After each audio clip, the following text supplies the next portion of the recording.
We just heard in the courtroom, Rex Heuermann, and Rex Heuermann alone is responsible for these horrific crimes.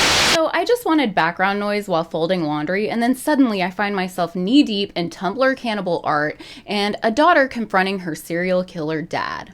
Their conversation shook me to my core, and that's when I realized that this story is not just about a murder. It's about what happens when evil gets too close to home. Hey guys, welcome to the Notorious.tv, your home for all things scandalous, eccentric, and over the top. Now, I'm not sure what rock I've been hiding under, but I somehow missed the new Gilgo Beach Killer House of Secrets episode that dropped on Peacock back in April. And I learned new details that took this case from dark to pitch black, and now I need to trauma dump on someone. So let's talk about it. Now, I watched the first 3 episodes of the House of Secrets docuseries a while back, about a year ago, I guess, and I found myself weirdly fascinated by the suspect's daughter, Victoria Heuermann. Because imagine this, you grow up loving your dad, thinking that he's just some awkward architect with a weird walk, and then one day you find out that he's allegedly a serial killer living a double life darker than a Netflix pitch meeting. The cognitive dissonance alone would just send me into a coma. Naturally, I got curious and I looked for Victoria on Instagram. Nothing. So I did what any normal person with Wi-Fi and intrusive thoughts would do. I Googled her. And that's when things got dark. If you're still watching, you're not normal. And I respect that. Subscribe because it's cheaper than therapy. Apparently, Victoria tried to scrub the internet of her likeness, but she forgot one thing, her Tumblr. And girl, the content on that blog, it was giving American Horror Story. According to reporting from Newsweek, an attorney representing possible victims held a press conference showing artwork and reblogs from Victoria's Tumblr that he described as demonic, sadistic, and eerily similar to the crimes her father is accused of. We're talking murder, mutilation, cannibalism, torture, bodies posed like the victims, and captions that sexualize death. Her Tumblr was basically a Pinterest board curated by the Grim Reaper himself. So here is a quick rundown of what was found. There was artwork of a woman's body with chunks missing, a monstrous figure with bloodshot eyes, decapitated heads, a basement covered in bloody handprints. Honestly, this looks so much like the tiny basement room where Rex unalived his victims, which was also, mind you, his childhood home. And I feel so sorry for those girls. Like, imagine the horror of this ogre-like creature and his creepy face being the last thing that you ever saw while you were just begging for your life. It is just chilling. There was also a picture of 4 hanged figures, one missing a shoe. And this one gets really creepy whenever you consider that one of the victims, Sandra Castillo, was found with a shoe missing. In the Newsweek article, attorney John Ray said, "This seems to be a fetish that was indulged in by Rex Heuermann, and a fetish that was depicted and looked into by his daughter. That's a connection," he said.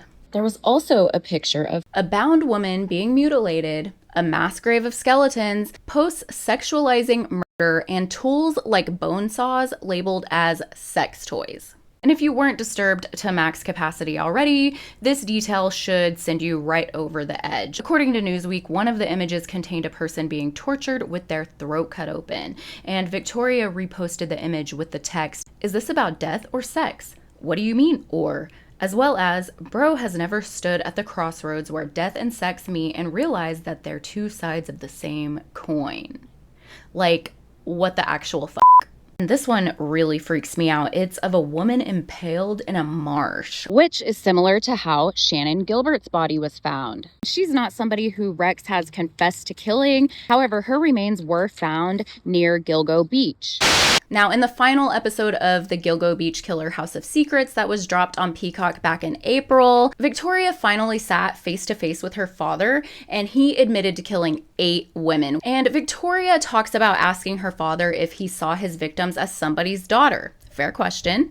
And his answer was cold, detached, and inhuman. According to Victoria, he said that he did not even see those women as human. And then he blamed it on his demons. Imagine hearing that from your own dad, the same man who tucked you in at night. Now, that exchange reframes everything we've seen from Victoria, her Tumblr, her fascination with death, her eerie artwork. It's not just morbid curiosity anymore. It's the psychological fallout of living in the shadow of a confessed killer. I cannot believe that the family still lives in this house. In the final House of Secrets episode, Rex Heuermann's ex-wife, Asa Ellerup, talks about how she started sleeping in the basement again. I mean, this is the scene of the crimes. I will just never understand that. Like, I think if I couldn't move somewhere else, and I'm sure nobody would want to buy that house, but you never know because the Chris Watts house had luck finding 2 sets of new owners since it's unspeakable crime. But, you know, the Heuermann house is definitely not near as nice as what Chris and Shanann had going on, you know what I'm saying? But if the Heuermanns can't move, then I don't understand why they wouldn't just keep their living quarters as the upstairs of the home. Like, I don't know about you all, but I would be boarding up that basement so fast. And nobody ever talks about the neighbors. Like, imagine how it would feel to know that crimes like this were taking place right next door to you while you were sound asleep at night. I would probably be just moving completely out of that neighborhood. And Asa was saying in the House of Secrets that she wants to get to know this new side of Rex. I mean, he totally deceived her and lived a double life the whole time. And instead of being completely repulsed by this, she says that she wants to get to know the new side of him. What?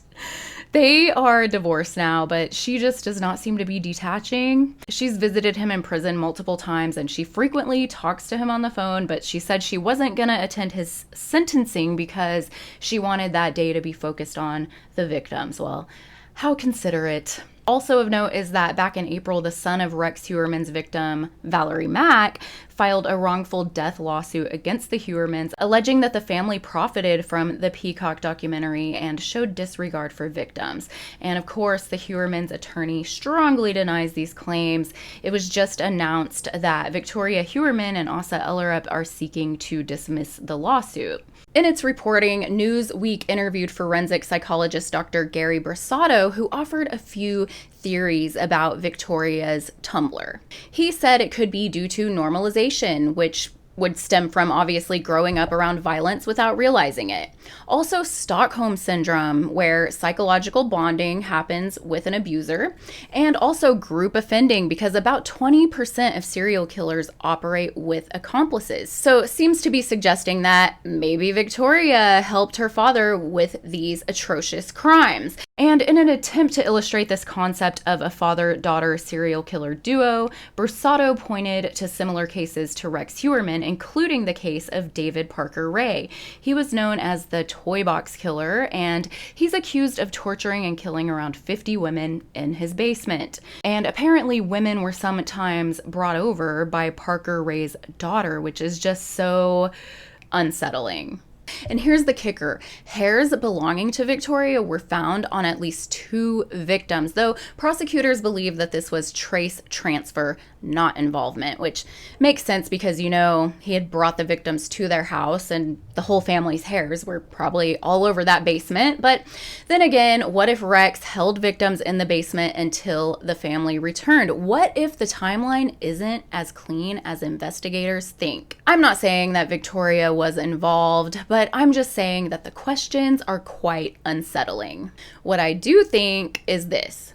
When you live in a house soaked in darkness, literal or spiritual, it leaves a mark. And I've said this before here on the Notorious.tv that I believe there's an extremely active spiritual realm taking place around us at all times. So if Rex Heuermann was committing these crimes in that home, the energy alone would imprint on somebody, especially a child.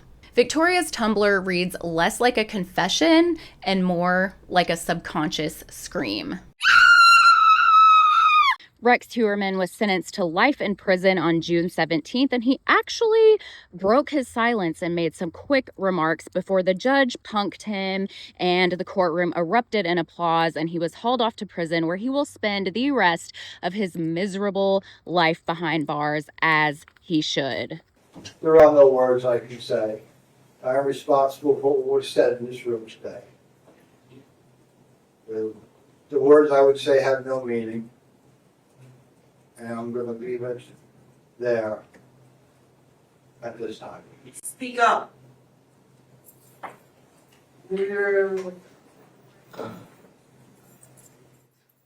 Mr. Heuermann, as Mr. Tierney said, I know that you're sorry that you got caught.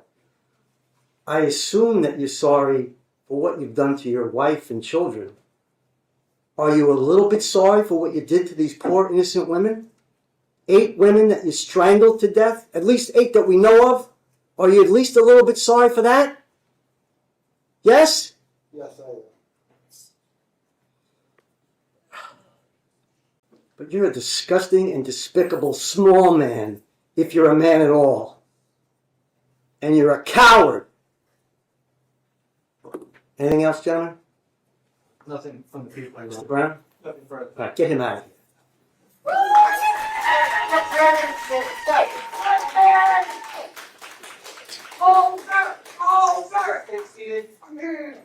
What do you think? Do you think there's a chance that Victoria was involved in these crimes? Or was it just a morbid curiosity? Or was she absorbing the darkness around her without even realizing it? Tell me your thoughts in the comments. I want to hear every single theory. That's all for now. Thank you so much for watching the Notorious.tv. I will see you next time.